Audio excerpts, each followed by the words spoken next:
কি বললেন? দেহস্থিত পাত্তার ছায়া হয় অশুচি পরিবেশ রুচি শাস্ত্রে হেন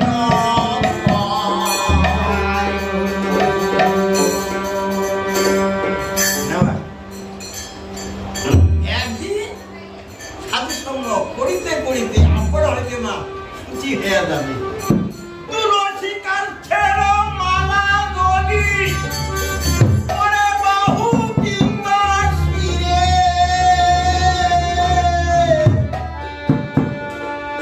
মনের পথে থাকি কৃষ্ণ তারে হারে।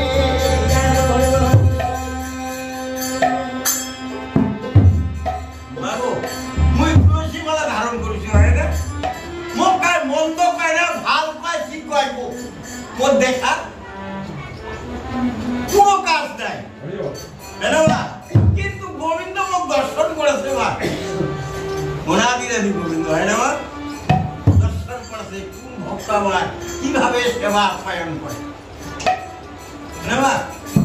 দুজনে কথা কোনো সেবা পরে যদি বাহু কিংবা শিরে ওই না যোজনেরও পথে থাকে কৃষ্ণ তারে হারে।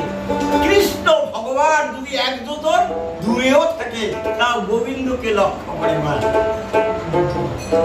ভক্তকে উদ্ধার করে, তাই না মা?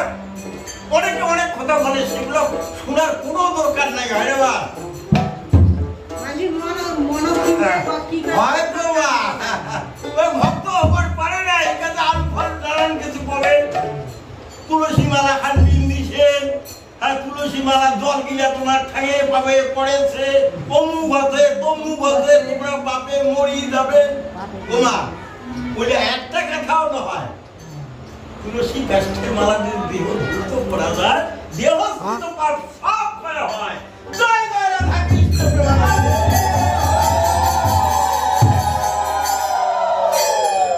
তার জন্য আজ আমার বাবা ঘর, আমার মা ঘর এতদিন হয়তো সুযোগ পাইনি, আজ কিন্তু তুলসী মালা গ্রহণ করে তোমরা সাধুগুরু সবাই একটু